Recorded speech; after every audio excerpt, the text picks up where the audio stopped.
1825 family, it is Love Month, and I'm so excited for the lineup that we have for this entire month. And as your pastor, I want you to know, why am I bringing in these other voices? Because I've realized that as a pastor, I'm only one voice. I've had one life experience. There are so many other visionary leaders that have experienced a different facet of life. They have a phenomenal voice to invest into your relationships, into your future, into what God has for you in terms of love and marriage and sex and intimacy, all that stuff. I needed to get some help. I need to bring some people in to be able to speak to you directly. And this first week, I couldn't think of anyone better to launch our Love Month message series than Pastor Damian Giacchino. That's right. I'm bringing in the big guns right out the gate. We're going to set the stage right now. He is the innovator, creator of the conference known as Dalte, Don't Awaken Love Too Early, a conference focused on giving you the resources, the tools, and the education to have a full, vibrant relationship the way that God intended for you to have it, whether that's in the intimacy of marriage and sex, so on and so forth, or even dating. How do you have a healthy dating life? Pastor Damian is a faithful husband, a dedicated father, a dynamic communicator. He's a visionary. I could go on, and it's all true. I'm not saying all this to gas him up so that you get excited or expectant. Even if you're not, I just want you to know it's still true regardless of the fact. I know him as a dear friend of mine. I've seen him firsthand in so many different areas. And I'm telling you, listen into this conversation. You need to register for the Dalte Conference happening tomorrow night and Saturday night. It's going to be a game changer. I'm telling you, don't miss out on it. Tune in, lean in, listen as we have a conversation about don't awaken love too early. 1825 family, you are in for a treat tonight. I already introduced him, but I can't help but I feel so much love right now knowing I'm sitting next to the leader, visionary of the Dalte Conference, Damian Giacchino. What's up, y'all? Dame.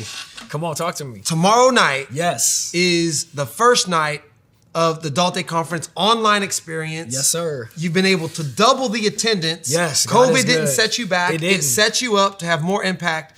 But I know why Dalte Conference is so significant, but I don't think everyone on that side of the screen knows why Dalte is so important. So why this conference? Why Don't Awaken Love Too Early conference? Why is it so important and so vital for you and for this audience right now? I mean, good question. I'm gonna start with answering it from a vulnerable place. For me, some people know, most people don't, that I was a teenage father. So teenage dad, really grew up in a very promiscuous culture. And I always reached for romance when I realized what I really needed was holiness. And I want to unpack that a little bit. It's in the book of Solomon. King Solomon is known as one of the most wisest kings, who wrote one of the most central sexual books in the Bible. He says... Who says the Bible isn't fun? Right? Go read it. He says, don't awaken love too early. And in my journey from being a teenage dad to journeying out of promiscuity, I realized that God intended for us to awaken our love for Him on a vertical level before we try to awaken our love with someone else on a horizontal level. So good. In other words, we're supposed to experience agape before we try to experience the love that King Solomon says don't awaken, which is an erotic type of love. So if you don't awaken your agape unconditional love, or you don't connect to God on that level, sometimes you'll reach for romance, and sometimes you'll reach for love on that level, and it still won't meet your needs, because you can never outsource to humanity things that only you can get from divinity. Come on. We were created to be validated. We were created to be seen. We were created to be loved and affirmed. And when you don't get love on that level, or you don't know what love is and where love comes from, and you don't know how to stay connected to love, and we know that God is love. We know that obedience to His word is how we connect to that love, and keeping His word is how we stand that love. When we don't understand that dynamic, we'll try to reach for love in quick ways that culture tries to push us into, which is the sexual, sensual type love. And that love should only be in the context of covenant. 100%. Yeah, it's if you tap into that love outside of covenant, I think that we get into some challenges. We get into some things that can be hurtful to our soul. Heard a preacher use this illustration before where it said, is fire good or is it bad? Right. Is it good or is it bad? It all depends on where it's positioned. Facts. If you take the fire out of the fireplace, where it was meant to be contained, then it's going to consume the entire house and burn it down to ash. Yes. But if you keep the fire where it was meant to be, then it's a thing of safety. It's a thing of warmth. Yes. It's a place of comfort. Same thing with sex. You guys Absolutely. checking that metaphor that right there, that illustration. That when you take sex out of the covenant relationship that God intended, it's going to potentially burn up your entire life. Oh, it will burn up your life. God never intended for us to have sex outside of covenant, because sex have some powerful chemicals connected to it.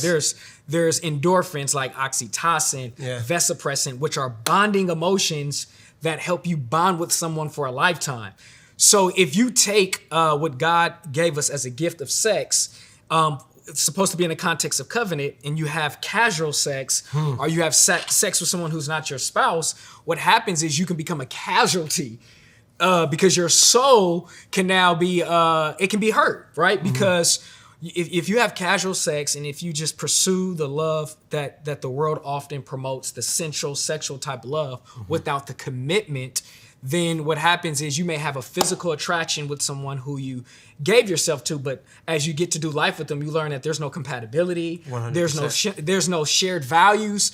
So now you started with sex, and now you're trying to learn if you're compatible. And you know, the Bible doesn't talk about a helper compatible. The Bible talks about suitable. Ooh. Someone who aligns with your destiny, someone aligns with your purpose, someone who aligns with the similar values that you both have in God.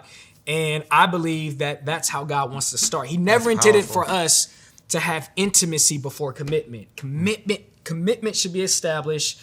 And for every level of commitment, you can introduce new levels of intimacy. Y'all, you better be taking notes.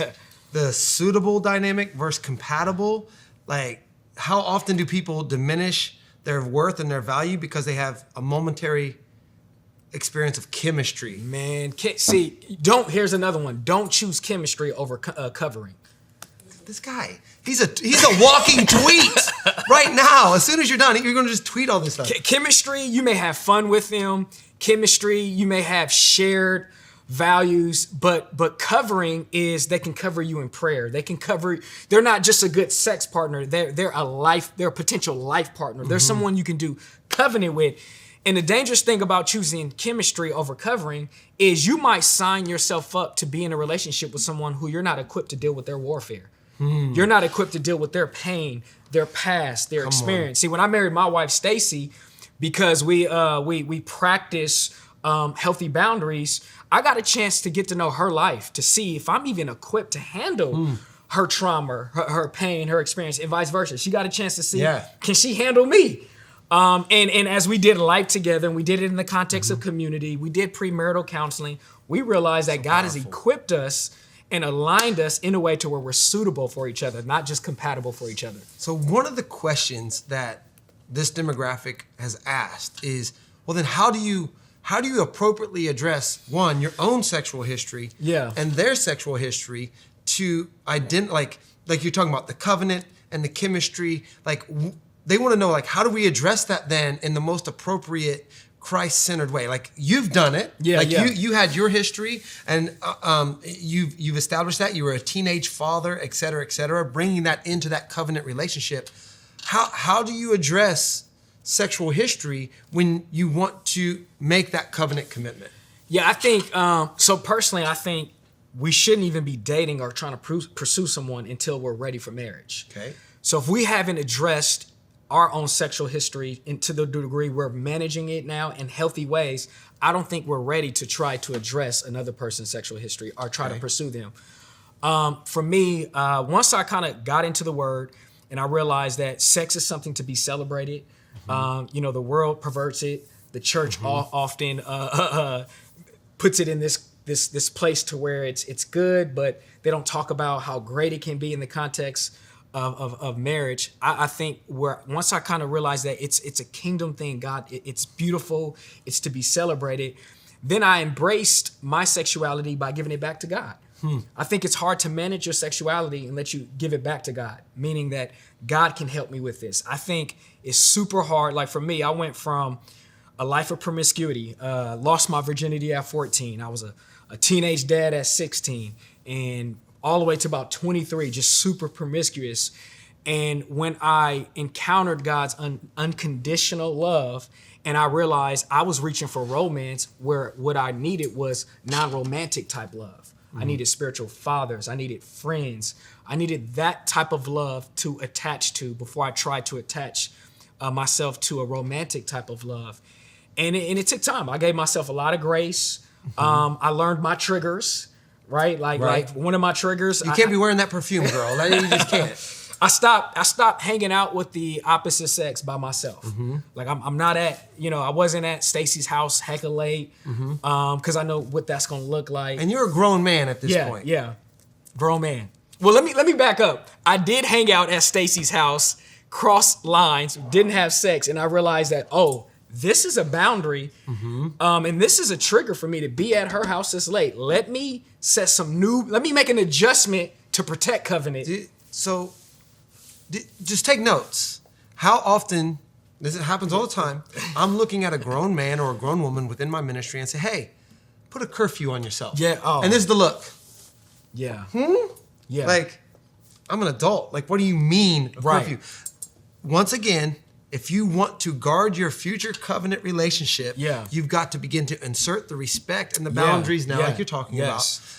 So take note. You're not above this. No one's without none of us are beyond the clutches of sin. You've not gone to heaven yet. You're still a vulnerable candidate to fall in to compromising your sexual standards in these ideas. And I just want to hit on this just a little bit further, see if you can dive into that. So we're saying that before you address anything in the sexual sphere of a relationship with the opposite sex, you yourself need to find that your sexual identity, your sexual clarity, your inclinations and your passions, all those things have to be submitted and rooted, obviously we know, to biblical standards. Can you just give them one tangible step? Just because a lot of people are hesitant to do this. They don't know where to begin. How can I begin to find my own security and confidence in my sexual history, knowing it's forgiven and God's got me covered? What's my first step? First step, don't pray away the desire for sex. Okay. Because God gave you that desire. That's a healthy desire. For me, coming out of promiscuity into a life of abstinence, I practiced abstinence of 3 years before Stacy and I got married, and we consummated our marriage on the honeymoon. But to me, the first step, it just started with my reconnection back to God. I think that's the first step, your devotion. I think when we can have spiritual disciplines in our daily devotion, we will find ourselves getting what we need on a vertical level to where we don't have to keep outsourcing it on a horizontal level. It starts with you and God. For me, once I set aside time every day and guarded that rhythm, guarded that routine of spending time with God every day, in that, God began to show me areas of where my sexuality, my views were broken, how I viewed women, how I put myself in compromising situations. That's so good. The Bible says without holiness, no one can see the Lord. Holiness is not a word we have to be afraid of, or it's not religious. Holiness is simply oneness with God. It means to be separated, not from people. It means to be separated unto God so that I can be healthy for people. So when I started to pursue holiness, I didn't need to focus on what I should be avoiding, sex, lust, because I was so focused on who I should be pursuing. Jesus, oh God. Come on. Oh God. Come on. If you focus on who you should pursue versus who you should avoid, and when I mean pursue, I'm pursuing a relationship with God. I'm pursuing a healthy relationship with community. I'm pursuing a healthy relationship with accountability. The natural byproduct is going to be I'm no longer sin conscious of what I need to be avoiding. That's the most practical step I can give. 100%. I love it. So with the Dalte conference, it's happening tomorrow. I'm going to plug it. You're going to hear Starting it. Starting at 7. Starting at 7 p.m. online. You're going to get registered. You're going to get signed up.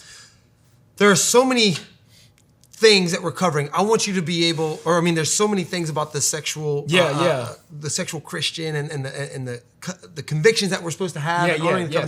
What's one thing, like if you're saying, hey, I'm not going to give you all of Dalte right now, but this is one of these principles, will be free of charge. One of these topics that you need to hear from me, that the rest, this is just the appetizer for you.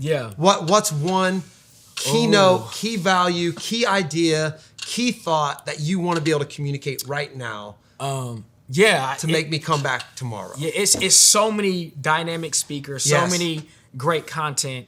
I think it's I'm gonna say something that it's not profound, but it's super insightful to help us walk this healthy sexuality out. I think pursuing holiness above romance. Yes.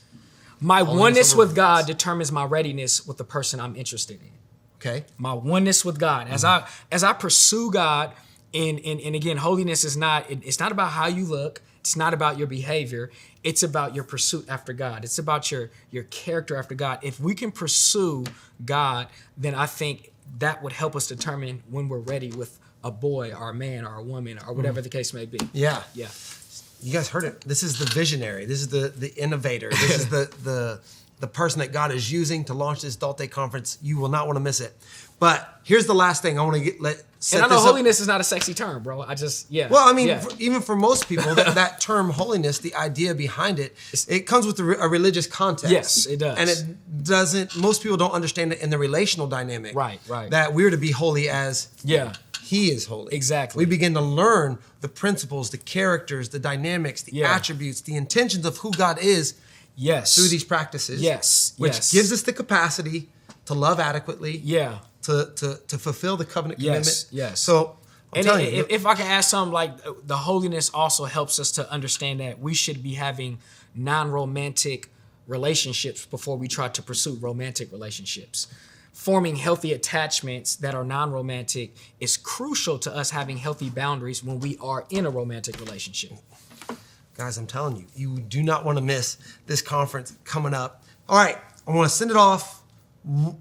If you were right now commissioning your son, your daughter, getting ready to get into a serious relationship, getting ready to get into a covenant relationship, what's one piece of advice you would give that your son, your daughter right now? What would you say to them? So I have a 19-year-old. He goes to Fullerton. He's in college. I think the one point, the one principle that I would want every young adult to take away is don't do relationships alone.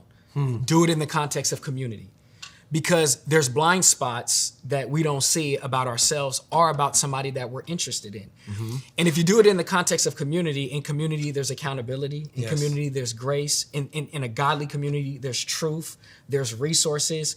I think when we start to pursue someone and isolate our relationship from community, from leaders, what happens is the Bible says there's wisdom in the multitude of counselors.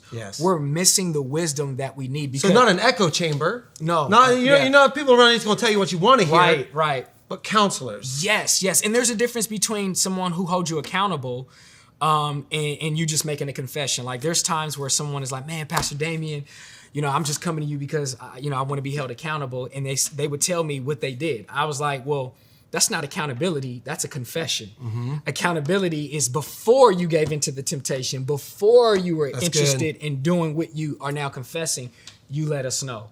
So I think community should provide covering. In covering, we're covered well in how we should be approaching our boundaries. We're covered well in asking ourselves the right questions. Being on the offense, right, instead of the defense. Exactly. Yes. Love it, guys. I can't brag enough about this man, this vision, and what Adult Day Conference is going to mean into your life. If you're looking for healthy relationships, if you're currently engaged, if you're looking to be married, or if you're currently married, this conference is for you. Make sure that you sign up for it. Details are going to follow shortly after this conversation concludes. Go give my man a follow. You need to go follow this guy on Instagram at D Giacchino. Correct? We're going to try to put a little tag down here for him because you need to follow this guy. We love you guys. Hope to see you again. And you're going to be seeing a lot more of this guy because you're going to the conference tomorrow and Saturday. Love you guys. Peace.